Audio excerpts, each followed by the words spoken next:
இனி லட்சியங்களை அடைய லட்சங்கள் தேவையில்லை. HiQ Genie-யின் நீட் கிராஷ் கோர்ஸ் ரூபாய் 1999 மட்டுமே. For admissions, contact HiQ Genie. Salman கானை வச்சு பயங்கரமா ஒரு படம் எடுக்கணும் அப்படின்னு சொல்லிட்டு சிக்கந்தர் அப்படி ஒரு படம் எடுத்தாங்க. அந்த படம் பெருசா போகாததுக்கு ரீசன் என்னவா இருக்கும்? இப்படி இருந்தனா இப்படி ஆயிட்டாரே அப்படிங்கிற ஒரு வருத்தத்தை பதிவு செஞ்சுட்டு இருக்காங்க. யார் முருகதாஸ் பத்தி ஒவ்வொரு காலகட்டம் தான், ஒவ்வொரு காலகட்டத்தில் ஒரு டேரக்டர்ஸ் கிளம்பி வருவாங்க. நீ சொல்ற மாதிரி துப்பாக்கி படம் பீக்ல போயிட்டு இருக்க டைம்ல லோகேஷ் கனகராஜ் ஒரு டேரக்டர் வருவாரு, அப்படி இப்படிலாம் ஒரு படம் பண்ணுவாருன்னு யாருக்கும் தெரியாது. ஒரு முறை கேட்கறாங்க இந்த படம் ஓடுன்னு நினைச்சு தான் படம் எடுக்கிறோம், ஆனா எல்லா படமும் ஓடுறது கிடையாது.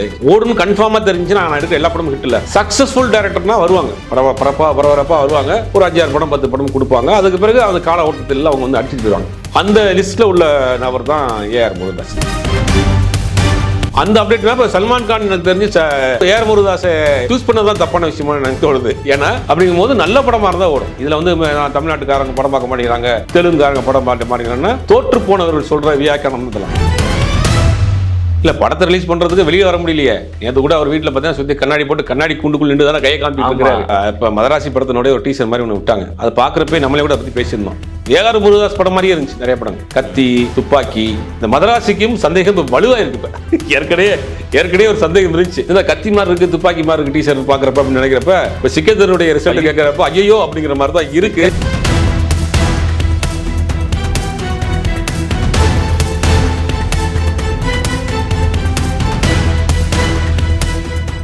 Again, Tamil has the highest viewership in India, USA, UK, Dubai, UAE, Saudi, Malaysia, Singapore, Norway, Sweden, Switzerland and Denmark. Join us and take your business to the world. ஆகாயம் சினிமா வியூவர்ஸ் எல்லாருக்குமே வணக்கம். நான் விஜய் ஜெகா. நம்ம கூட இன்னைக்கு journalist Zubair sir இருக்காங்க. வணக்கம் sir. வணக்கம் ஜெகா, எப்படி இருக்கீங்க? நல்லா இருக்கேன். Super sir. அதாவது இப்போ தீனா, ரமணா, 7ஆம் அறிவு, கஜினி இதெல்லாம் தாண்டி துப்பாக்கி, கத்தி இப்படி படம் கொடுத்தவர். ஸோ இவரோட படம் வந்துச்சு அப்படின்னாலே கண்டிப்பா ஒரு பெரிய எதிர்பார்ப்பு இருக்கு சார். ஸோ இப்படிப்பட்ட டேரக்டர் நம்ம எல்லாருக்கும் பிடிச்ச டேரக்டர். அவரோட படம் ஒன்று வருது, ஆனால் அது பெருசா ஒரு விஷயத்தை கிரியேட்டே பண்ணல அப்படின்றப்போ ஃபேன்ஸ் எல்லாருக்குமே ஒரு கஷ்டத்தையும் கொடுக்குது அப்படின்னு சொல்லலாம். ஸோ இப்போ ரீசெண்டாக வந்து சல்மான் கானை வச்சு பயங்கரமா ஒரு படம் எடுக்கணும் அப்படின்னு சொல்லிட்டு சிக்கந்தர் அப்படி ஒரு படம் எடுத்தாங்க. அந்த படம் பெருசா போகாததுக்கு ரீசன் என்னவா இருக்கும் அப்படின்னு சொல்லிட்டு நிறைய பேர் வந்து சோசியல் மீடியால கேள்வியே கேட்டுட்டு இருக்காங்க சார். ஸோ இதை பத்தி சொல்லுங்க. எப்படி இருந்தனா இப்படி ஆயிட்டாரே அப்படிங்கிற ஒரு வருத்தத்தை பதிவு செஞ்சுட்டு இருக்காங்க. யார் முருகதாஸ் பத்தி ஒவ்வொரு காலகட்டம் தான், ஒவ்வொரு காலகட்டத்தில் ஒரு டேரக்டர்ஸ் கிளம்பி வருவாங்க. இப்போ நீ சொல்கிற மாதிரி துப்பாக்கி படம் பீக்கில் போயிட்டு இருக்க டைமில் லோகேஷ் கனகராஜ் ஒரு டேரக்டர் வருவார், அப்படி இப்படிலாம் ஒரு படம் பண்ணுவார்னு யாருக்கும் தெரியாது. ஆமாம். அப்போ ஒவ்வொரு காலகட்டத்துக்கும் வந்து அவங்களுடைய வேவ் லென்த்தும் ஆடியன்ஸோட வேவ் லென்த்தும் ஒன்றா வராது. மணிவண்ணன் அவர்கள்ட்ட ஒரு முறை கேட்குறாங்க இந்த படம் ஓடுமா அப்படின்னு. ஓடுன்னு நினச்சி தான் படம் எடுக்கிறோம், ஆனால் எல்லா படமும் ஓடுறது கிடையாது. ஓடுன்னு கன்ஃபார்மாக தெரிஞ்சுன்னா நான் எடுக்க எல்லா படமும் ஹிட் இல்லை அப்படின்னு சொன்னார் ஒரு கவிதை. அது என்ன சொல்கிறாருன்னா, நம்ம ஒரு வேவ் லென்த்தில் ஒரு படம் எடுப்போம், அதுக்கும் அந்த ஆடியன்ஸோட வேவ்லென்த்தும் கனெக்ட் ஆச்சுன்னா அந்த படம் ஹிட்டு. பட் நம்ம வேவ்லென்த் அங்கே போய் ரீச் ஆகலைன்னா அந்த படம் ஃபெயிலியர். அப்புறம் ஒவ்வொரு காலகட்டத்துக்கும் ஒரு டேரக்டர்ஸ் வருவாங்க, ஒரு ட்ரெண்ட் செட்டராக இருப்பாங்க. ஏஆர் முருகதாஸை பொறுத்த வரைக்கும் ட்ரெண்ட் செட்டர் கிடையாது, ஒரு நல்ல டேரக்டர். மணிரத்னம் மாதிரி, பாரதிராஜா மாதிரி, பாலச்சந்தர் மாதிரி ட்ரெண்ட் செட்டர் கிடையாது. இப்போ அதனால தான் அவங்க வந்து ரொம்ப நாளைக்கு இருந்தாங்க. இந்த ட்ரெண்ட் செட்டர் வேலை, சக்ஸஸ்ஃபுல் டேரக்டர் வேறு, ரெண்டுக்கு வித்தியாசப்பட்டு குழப்பிடக்கூடாது. ஒரு வரை கேமராக்கள் வந்து ஸ்டுடியோக்குள்ளே மட்டும்தான் இருந்தது, ஸ்டுடியோவில் செட்டு போட்டு தான் படம் எடுப்பாங்க அப்படின்ற இந்த காலகட்டத்தை உடைச்சி கேமராவை தூக்கிட்டு போய் வயல்லையும் இதுலேயும் தோட்டத்துலையும் வச்சு படம் எடுத்த பாரதிராஜா தான். அதுக்கு பிறகு தான் திரை அரங்குகளை விட்டு நேராக வந்து லைவ் லொக்கேஷனுக்கு போகுது. அது அந்த ஒரு ட்ரெண்ட் செட்டரை உருவாக்கி உடைச்சது வந்து பாரதிராஜா. அதுக்கு பிறகு மணிரத்னம் ஒரு டேரக்டர் உருவாகிறாரு. அது வரைக்கும் ஒரு ஷார்ட் இப்படி தான் கம்போஸ் பண்ணணும், க்ளோஸ்அப் இப்படி தான் வைக்கணும், லைட் இப்படி தான் வைக்கணும் அப்படின்னு ஒரு வரைமுறை இருந்துச்சு, கிராஃப்ட். அதை எல்லாத்தையும் உடச்சி தூக்கி போட்டது வந்து மணிரத்னம். அதான் ட்ரெண்ட் செட். அதனால தான் இன்னைக்கு வரைக்கும் இருக்கிறார். பாலச்சந்தர் அப்படின்னா குடும்ப உறவுகளை இப்படிலாம் சொல்ல முடியாது படத்தில் அப்படின்னு சொல்கிறப்ப வந்து என்ன பண்ணுவார், காதலி வந்து தன்னுடைய அப்பாவுக்கு மனைவி ஆயிடுவா அப்படிங்கிற ஒரு கதையெல்லாம் சொல்லுவார். இதெல்லாம் வந்து எப்போ 40 வருஷத்துக்கு முன்னாடி புரட்சிகரமான கதைகளை சொன்னவர் வந்து பாலச்சந்தர். அதனால தான் கடைசி வரைக்கும் அவர் வந்து ஒரு டேரக்டராக இருந்தார். மணிரத்னம் டேரக்டராக இருந்துட்டு இருக்காரு, பாரதிராஜா டேரக்டராக. இவங்களாம் ட்ரெண்ட் செட்டர் டேரக்டர். சக்ஸஸ்ஃபுல் டேரக்டர்னா வருவாங்க, பரபரப்பாக வருவாங்க, ஒரு 5-6 படம் 10 படம் கொடுப்பாங்க. அதுக்கு பிறகு அந்த கால ஓட்டத்தில் அவங்க வந்து அடிச்சுட்டு போயிடுவாங்க. அந்த லிஸ்ட்டில் உள்ள நபர் தான் ஏஆர் முருகதாஸ். ஏஆர் முருகதாஸ் மட்டும் இல்லை, நிறைய டேரக்டர்ஸ் இருக்காங்க, நல்ல டேரக்டர் தான், அதில் வந்து மாற்று கருத்து கிடையாது. ஒரு கால இடைவெளி. ஏஆர் முருகதாஸ் கிட்டத்தட்ட அவரும் ஃபீல்டுக்கு வந்து கிட்டத்தட்ட 30 வருஷம் ஆக போகுது, 27-28 வருஷம் ஆக போகுது. தீனாவில் ஆரம்பித்து ஒரு எடுத்த படங்கள் எல்லாமே ஓரளவுக்கு ஸ்கிரிப்ட் வைஸில் பார்க்குறப்ப ஒரு புதுசாக ஒர்க் பண்ணக்கூடிய நபர் தான். ஸ்கிரிப்ட் பார்த்திங்கன்னா பரபரப்பாக திரைக்கதையை கொண்டு போய் சேர்க்கக்கூடியவர் தான். ஆனால் ஒவ்வொரு ஜெனரேஷன் கேப் இருக்கு இல்லையா, அந்த ஜெனரேஷன் கேப்போடைய அந்த அந்த பல்ஸ் நம்ம பிடிக்க முடியாது. அது வந்து அவர் இடத்துல மிஸ் ஆச்சுன்னா இந்த மாதிரியான சிக்கல் வரும். இப்போ ஹிந்தி படத்துக்கு சல்மான் கானும் வந்து ஏற்கனவே சொல்ல போனால் அவரும் வந்து ஒரு 2000 அந்த அதுக்கு முன்னாடி உள்ள நடிகர் தான். அவருக்கும் கிட்டத்தட்ட அவர் 30 வருஷம் நடிச்சிட்டு இருக்காரு. இன்னொரு ஜெனரேஷன் ஆட்கள் தாண்டி உள்ளே வர்றாங்க. இவரும் இன்னொரு ஜெனரேஷன் டேரக்டர். அப்படி 2 பேரும் சேர்ந்து போகிறப்ப தான் சிக்கல் வருது. இப்போ ஷாருக் கானை வச்சு அட்லி படம் பண்ணுறாப்புல. ஷாருக் கான் ஒரு சீனியர் நடிகர், அட்லி யங் டேரக்டர். 2 பேரும் சேர்ந்து பண்ணுறப்ப அந்த படம் பெரிய ஹிட். ஆமாம். அப்போ என்னென்னா ஒரு விஷயத்தை நம்ம இன்னொரு விஷயத்தை அப்டேட் பண்ணிக்கிறணும். இப்போ பாலு மந்திரா இருந்தார்னா அவரோட உதவியாளராக இருக்கிற ஆள்லாம் ரொம்ப இருக்க ஆட்கள் வேலைக்கு வச்சுக்கிறாரு. ஏன் அப்படின்னு கேட்டால் அதனால நான் உற்சாகமாக இருக்க முடியும், புது விஷயங்களை கற்றுக்கிற முடியும், அவங்கள்ட்ட இருந்து நினைக்கக்கூடிய நபர். அப்டேட்டில் இருக்கிற கரண்ட்டில் இருக்கிற விஷயங்களை தெரிஞ்சுக்கிற முடியும். நீ அவர் ஏஜ்லேயே வச்சிருந்தோம்னா என்ன ஆகும்? அது பண்ண முடியாது. இப்போ ரஜினிகாந்த் எடுத்துட்டீங்கன்னா ரஜினிகாந்த் அவர்களுக்கு இளையராஜாவும் அவரும் பர்சனலாக நல்ல ஃப்ரெண்டு, க்ளோஸ் ஃப்ரெண்டு. ஆனால் ஒரு காலகட்டத்தில் ரஹ்மானுடைய வளர்ச்சிக்கு பிறகு ரஹ்மான்ட்ட போயிட்டார். இப்போ நான் என் ஃப்ரெண்டு, நான் அவர் கூட தான் பண்ணுவேன்னு சொல்ல, ரஹ்மான்ட்ட போயிட்டு ரஹ்மான் நல்லா பீக்கில் இருக்கப்ப அவர் கொஞ்சம் பிஸி ஆகிட்டாருன்னா தேவாட்ட போகிறாரு. தேவா கொஞ்சம் இதான பிறகு அனிருத்திட்ட வராரு. சுரேஷ் கிருஷ்ணா வச்சு நிறைய படம் பண்ணுறாரு. அன்றைக்கி லேட்டஸ்ட்டாக வந்து லோகேஷ் கனகராஜ் வந்துட்டார், கார்த்திக் சுப்ராஜ் கூட வந்துட்டார். அப்படி தானே அப்டேட் பண்ணிக்கிறாங்கல்ல. அந்த அப்டேட்னா இப்போ சல்மான் கான் எனக்கு தெரிஞ்சு ஏஆர் முருகதாஸை சூஸ் பண்ணது தான் தப்பான விஷயமா எனக்கு தோணுது. ஏன்னா சல்மான் கான் ஒரு இப்போ அப்டேட்டில் உள்ள ஒரு டேரக்டரை வச்சு பண்ணிட்டான்னா போயிருக்கும். 2 பேருமே வந்து ஒரு எல்லாமே என்ன சொல்கிறது, ஒரு 18 கிட்ஸ், எல்லாமே 17 கிட்ஸ் கூட இருக்கலாம். அப்படி அந்த ஏஜில் 2 பேரும் சேர்ந்து பண்ணது ஓரளவுக்கு அது கொஞ்சம் ட்ராமாட்டிக்காக போயிடுச்சு. அந்த படம் பெருசாக ஒரு டாக் இல்லாமல் போயிடுச்சு. அது ஒரு பெரிய ஒரு இதுதான் அந்த படம். அண்ட் இன்னொன்று சார், இப்போ ரீசெண்டாக கூட ப்ரொமோஷனில் நம்ம சல்மான் கான் என்ன சொல்லியிருக்காரு அப்படின்னா, அதாவது என்ன எல்லாருமே வந்து சென்னைக்கு வரும்போதெல்லாம் பாய்னு அன்பாக கூப்பிடுறாங்க அப்படின்னு போட்டிருந்தாரு. ஸோ அதில் கமெண்ட்ஸ் வந்து என்ன சொல்லியிருக்காங்கன்னா, பாய் அது அந்த பாய் இல்லை, பிஓஇ பாய், பிஹெச்ஐ பாய் கிடையாது, பிஓஇ பாய், போயிட்டு வாங்கன்னு சொல்லியிருக்கோம் அப்படின்னு சொல்லி கமெண்ட்ஸ்லாம் அப்படி போட்டுட்ருக்காங்க. அதனால இன்னொரு விஷயம் சொல்கிறாரு, எங்களோட படங்களை பெருசாக பார்க்க மாட்டுறாங்க. அதாவது இப்போ எங்கள் ஊருக்காரங்கெல்லாம் வந்து தமிழ் படம் சூப்பர் ஸ்டார் படம் பார்க்குறாங்க, தெலுங்கு படம் அல்லு அர்ஜுன் படம் பார்க்குறாங்க.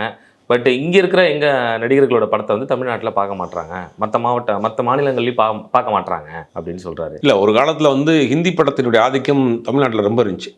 இப்போ நீங்கள் பண்ணால் ஜெயபிரதா, உட்லண்ட்ஸு, சிம்பனியில் ஹம்மபேன்னு கொண்டு ஒரு படம் கிட்டத்தட்ட 1 வருஷம் ஓடிச்சு. 365 நாள் 1 வருஷம் அந்த படம் ஓடிச்சு. அதுக்கு பிறகு பார்த்தீங்கன்னா நிறையா இந்த ஜிபி ரோட்லலாம் பார்த்தீங்கன்னா நிறையா ஹிந்தி படங்கள் மட்டுமே ஓடக்கூடிய தேட்டர் இருந்துச்சு. Jayaprada, Raj theatre, Melody, Woodland Symphony, Sathyam தேட்டரில் 4 ஸ்க்ரீன் இருக்கும். 4 ஸ்க்ரீன் ஏதாவது ஒரு ஸ்க்ரீன் வந்து ஹிந்தி படம் ஓடிட்டே இருக்கும். ஹிந்தி படங்கள் நிறையா தமிழ்நாட்டில் ஓடிட்டு இருந்த படம் தான். ஹிந்தி படங்கள் கேட்பாங்க, ஹிந்தி பாட்டு அதெல்லாம் பார்த்தீங்கன்னா கிராமங்களில் கல்யாண வீடுகளெல்லாம் கூட தேசா பேக்திங் பாட்டெலாம் போட்டு கல்யாண வீடுகளில் கிராமங்களில் ஓடிட்டு இருந்த அளவுக்கு இருந்துச்சு. அப்போ ஒரு காலகட்டம் அதை காட்டிலும் குவாலிட்டியான படங்கள் நம்மகிட்ட வந்துடுச்சு, அதை காட்டிலும் குவாலிட்டியான ஆட்கள் நம்மகிட்ட வந்துட்டாங்க. அப்படிங்கும் போது அதை நல்லா இருக்கு அந்த படத்தை பார்ப்பாங்க. அம்தில் கே சுகேஷனம்னு ஒரு படம் பண்ணுறாங்க. அந்த படம்லாம் வந்து தேவி தியேட்டரில் கிட்டத்தட்ட அப்பயே ஒரு 100 ரூபா 120 ரூபாய்க்கு டிக்கெட் வாங்கி பிளாக்கில் வாங்கி பார்த்த கும்பல்லாம் இருக்காங்க. ஒரு குறிப்பிட்ட ஆட்கள் நைட் ஷோ பார்க்க வருவாங்க. நார்த் இந்தியன்னு எவ்வளோ நாள் டிக்கெட் வாங்கி கொடுத்துட்டு பார்க்கக்கூடிய அளவுக்கு படங்கள் ஹிந்தி படங்கள் தமிழ்நாட்டில் வெறி கொண்டு ஓடிட்டு இருந்துச்சு. ஆனால் இன்றைக்கி என்னென்னா நம்மளுடைய படமே வந்து அதை காட்டிலும் குவாலிட்டியான படங்கள் எடுக்கக்கூடிய ஆட்கள் நம்மள்ட்ட இருக்கிறாங்க, வந்துருச்சு. பட் இதுக்கு வந்து நல்ல படங்கள் தான் ஓடும். மஞ்சுமல் பாய்ஸ் இங்கே ஓடுதுன்னா படம் நல்லா இருந்துச்சு, ஓடிச்சு. கண்டிப்பாக பாகுபலி ஓடிச்சுன்னா படம் நல்லா இருந்துச்சு, ஓடிச்சு. எல்லா தெலுங்கு படம் ஓடுதா, எல்லா மலையாள படம் ஓடுதா, அப்படி நம்ம பார்க்கணும்ல. அப்போ படம் பார்க்குற ஆடியன்ஸுக்கு இந்த மொழி, நாங்கள் ஹிந்திக்காரன், நான் தமிழ்காரரு, அது ஹிந்தி படம், அது தமிழ் படம், அதெல்லாம் கிடையாது. நல்ல படமாக இருந்தால் ஓடும். கரெக்ட். நல்ல படம் இல்லைனா ஓடாது. ஈரானி மூவி பார்க்குறான், அவங்களுக்கு நமக்கு என்ன இருக்குது? ஸ்பானிஷ் மூவி பார்க்குறான் ஓடிடியில், ஜப்பானீஸ் மூவி பார்க்குறான், அதெல்லாம் நமக்கு என்ன தெரியும்? அதுக்காக வந்து ஏன் அந்த படம்லாம் பார்க்குன்னு கேட்க முடியுமா? நல்ல படமாக இருந்தால் பார்ப்போம். அதாவது இந்த மாதிரி கலை சம்மந்தப்பட்ட விஷயங்களுக்கு மொழியோ மதமோ ஜாதியோ அதெல்லாம் தேவையில்லை. அது வந்து ஒரு கலை படைப்பு. அது நம்மளை வந்து கவர்ந்து இழுக்கணும், நம்மளை டச் பண்ணணும், நம்மளை வந்து உற்சாகப்படுத்தணும். அதான் நான் அவங்க மொழி தெரியாட்டியும் பரவாயில்ல. இங்கிலீஷ் படம் பார்க்குறோம், எத்தனை பேர் கரெக்டாக அவங்க பேசுகிற இங்கிலீஷ் புரிஞ்சு பார்க்குறோம்? டைட்டானிக் படத்தை இங்கே தமிழ்நாட்டில் கொண்டாடினாங்க. டைட்டானிக் பார்க்குற எல்லாருக்கும் இங்கிலீஷ் புரியுமா? ஆனால் அந்த ஒரு ஃபீல் இருந்துச்சு. கடைசியில் ஜாக் செத்து போகிறப்ப இவன் துடிப்பான். அதனால தான் வந்து படம் ஓடிச்சு. அப்போ மொழி தெரியாட்டி, மொழி கலைக்கு வந்து மொழி தேவையில்லை. நம்மளை அதை வந்து போய் டச் பண்ணணும், கவர்ந்து இழுக்கணும், நம்மளை ஏதாவது ஒரு விஷயம் ஒரு படைப்பு செய்யணும். அப்படி வரக்கூடிய ஹிந்தி படங்களில் அந்த மாதிரியான விஷயங்கள் இல்லை. அதனால் இந்த படங்கள் ஓடல.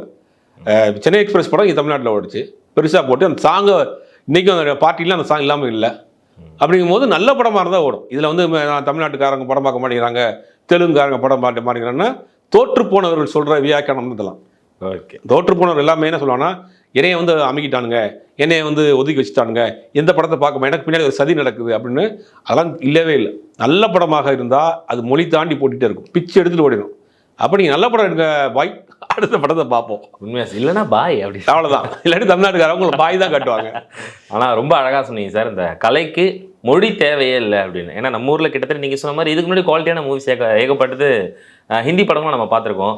ஸோ ராவன், அப்புறம் தூம் பார்ட் 1 பார்ட் 2 பார்ட் இந்த மாதிரி நிறைய படங்கள் பார்த்துருக்கோம், நமக்கே ஞாபகம் இருக்குது. ஸோ அந்தளவுக்கு இருக்கிறப்ப இப்போ ஏன் சார் ரீசெண்ட் டைமில் ஹிந்தி படம் பெருசாக பேசப்பட மாட்டேங்குது? ஹிந்திலேருந்து இந்த மாதிரியான குவாலிட்டியான மூவிஸ் வர்றதில்லை, ஃபிலிம் வர்றதில்லை. அதனால ஒரு செட்பேக்காக இருக்குது. நல்ல படம் எடுத்து நான் பார்க்க போகிறோம். தெலுங்கு படம்லாம் தமிழ்நாட்டில் டேட்டா ஒன்றுலாம் கிடையாது. இப்போ தெலுங்கு படம்லாம் ஓடுது, கன்னட படம் ஓடுது, காந்தாரா மாதிரி படங்கள் ரீசெண்டாக போகுது. கன்னட படங்கள்லாம் இவ்வளோ ஓடுன்னு யாருமே நினச்சி பார்க்கலையே. அப்போ நீங்கள் நல்ல படங்கள் எடுங்க, அவனை கொண்டாடுவாங்க. இன்னும் கொஞ்சம் டெக்னிக்கலாக அவங்க அப்டேட் ஆகிருக்காங்க, அந்த மாற்று கருத்துக்கிட்ட. ஏன்னா பெரிய பட்ஜெட் படங்கள் ஹிந்தி படம்னால மினிமம் 100 கோடி 150 கோடி ப்ரொடக்ஷன் காஸ்ட் ஆகுது. அப்போ டெக்னிக்கல் வைஸ் வெளிநாடுகளில் போய் எடுக்கிறாங்க, டெக்னாலஜிஸை யூஸ் பண்ணுறாங்க. பட் கதை விஷயத்தில் அவங்க கொஞ்சம் கோட்டை விடுறாங்க. மேக்கிங், கதை, இந்த விஷயங்களில் கொஞ்சம் கோட்டை விடுறதுனால அந்த சரியான ப்ராடக்ட் வர்றதில்லை. அதனால பெருசாக போய் சேர மாட்டேங்குது. இன்னொரு முக்கியமான விஷயம், சல்மான் கான் வந்து இந்த படத்தை பண்ணுறதுக்கு முன்னாடி அவருக்கு ஒரு சில விஷயங்கள் இப்போ வரைக்கும் இருக்குது. இந்த கொலை மிரட்டல் வந்து நிறைய பேர் வந்து அந்த சைடில் விட்டுட்டு இருந்தாங்க. அதனால தான் படம் முடிக்க கொஞ்சம் டைம் ஆச்சு அப்படின்னு சொன்னாங்க. ஸோ இப்படி ஒரு விஷயம் போயிட்டு இருக்கும் போதே படத்தை ரிலீஸ் பண்ணது ஒரு பெரிய தைரியம் தான் அப்படின்னு சொல்கிறாங்க. இல்லை, படத்தை ரிலீஸ் பண்ணுறதுக்கு வெளியே வர முடியலையே. நேற்று கூட அவர் வீட்டில் பார்த்தீங்கன்னா சுற்றி கண்ணாடி போட்டு கண்ணாடி கூண்டுக்குள் நின்று தானே கையை காமிட்டு இருக்கிறாரு. அந்த மாதிரி ஒரு அவருக்கு ஒரு கொலை மிரட்டல் இருக்குது, அவருக்கு ஒரு பாதுகாப்பு குறைபாடுகள் இருக்குது, அவர் கொஞ்சம் அச்சத்தில் தான் இருக்கார். படம் ரிலீஸ் ஆனதில் தைரியமாக நம்ம எப்படி பார்க்க முடியும்? தியேட்டரில் வந்து என்ன செய்ய போகிறாங்க? அதெல்லாம் பிம்பம் தானே. அது லைவாக இருக்கவங்களுக்கு தான் பிரச்சனை. அதுதான் அவங்க ஓடிட்டு இருக்கு. அதுக்கும் படத்துக்கு சம்மந்தம் கிடையாது. இங்கே இருக்கிற நம்ம ஃபேன்ஸுக்கு என்ன ஒரு பயம் அப்படின்னா, இப்போ சிக்கந்தர் வந்து பெருசாக பேசப்படலை, அடுத்து அப்படி நம்ம எஸ்கே வச்சு மதராசி படம் பண்ணுறாரு, அந்த படத்துக்கும் எதனாச்சும் இது மாதிரியான விஷயங்கள் அங்கேயும் வந்து வந்துருமோ அப்படின்ற ஒரு பயம். இல்லை, இப்போ மதராசி படத்தினுடைய ஒரு டீசர் மாதிரி ஒன்று விட்டாங்க. அதை பார்க்குறப்ப நம்மளே கூட அதை பற்றி பேசியிருந்தோம். ஏஆர் முருகதாஸ் படம் மாதிரியே இருந்துச்சு நிறைய படங்கள். கத்தி, துப்பாக்கி, அந்த படங்களுடைய காட்சிகள் மாதிரியே வந்து போச்சு. இது அப்படியே நம்ம கட் பண்ணால் இந்தியன் 2 பார்க்குற மாதிரி ஒரு ஃபீல் இருந்துச்சு. இந்தியன் 2 சங்கர் படம் ட்ரெய்லர்லாம் பார்க்குற நினச்சி சங்கர் படத்தை திருப்பி எடுத்து வச்சிருக்காரு, முதல்வன், ஜென்டில்மேன் இதெல்லாம் வந்து திருப்பி எடுத்து வச்சிருக்காரு போல அப்படின்ற ஒரு சந்தேகம் இருந்துச்சு. இந்த மதராசிக்கும் சந்தேகம் இப்போ வலுவாக இருக்கு. இப்போ ஏற்கனவே ஒரு சந்தேகம் இருந்துச்சு. இந்த கத்தி மாதிரி இருக்குது, துப்பாக்கி மாதிரி இருக்குது டீசர்ட் பார்க்குறப்ப அப்படின்னு நினைக்கிறப்ப, இப்போ சிக்கந்தருடைய ரிசல்ட் கேட்குறப்ப ஐயோ அப்படிங்கிற மாதிரி தான் இருக்குது. இந்த மாதிரி இருந்துடக்கூடாதுன்னு நினைக்கிறோம். பட் நம்ம முழு படமும் வரல, ஒன்றும் அதை பற்றி மற்ற அப்டேட்ஸ் வரல, ஷூட்டிங் நிப்பாட்டி வச்சுருக்காங்க, ஒன்றும் ஆரம்பிக்கல. இப்போ சிக்கந்தரனுடைய இதுக்கு பிறகு தான் இங்கே வந்து ஆரம்பிக்கிறாரு. அதுக்கு பிறகு படம் ஓரளவுக்கு போன பிறகு தான் நம்ம வந்து அதை பற்றி பேச முடியும். Okay sir. ஏன்னா இப்போ பராசக்தி வந்து பொங்கல் தான் வெளியீடு அப்படின்னு சொல்லிட்டாங்க. அப்போ இந்த வருஷத்துக்கான எஸ்கே படமே இல்லையோ? மதராசி தான் இந்த வருஷம். மதராசி தான். மதராசி 80% முடிச்சிட்டாங்க. 80% முடிச்சிட்டாங்க. 20% தான் பேலன்ஸ். அதுக்கு முன்னாடி அவர் சிக்கந்தர் போயிட்டார், இவர் பராசக்தி போயிட்டார். இப்போ ஆல்ரெடி வந்த பிறகு இந்த அவர் படம் முடிஞ்சிருச்சு, இவரும் ஷூட்டிங் முடிச்சுட்டு வந்த பிறகு அடுத்த ஷெட்யூல் அநேகமாக இந்த மாதம் பிளான் பண்ணாங்கன்னா இந்த வருடத்துக்கான படம் மதராசி தான். Okay sir. ஸோ ஓவராலாக இன்னைக்கு இந்த அப்டேட் பற்றி நிறைய விஷயங்கள் ஷேர் பண்ணிங்க. Thank you so much sir.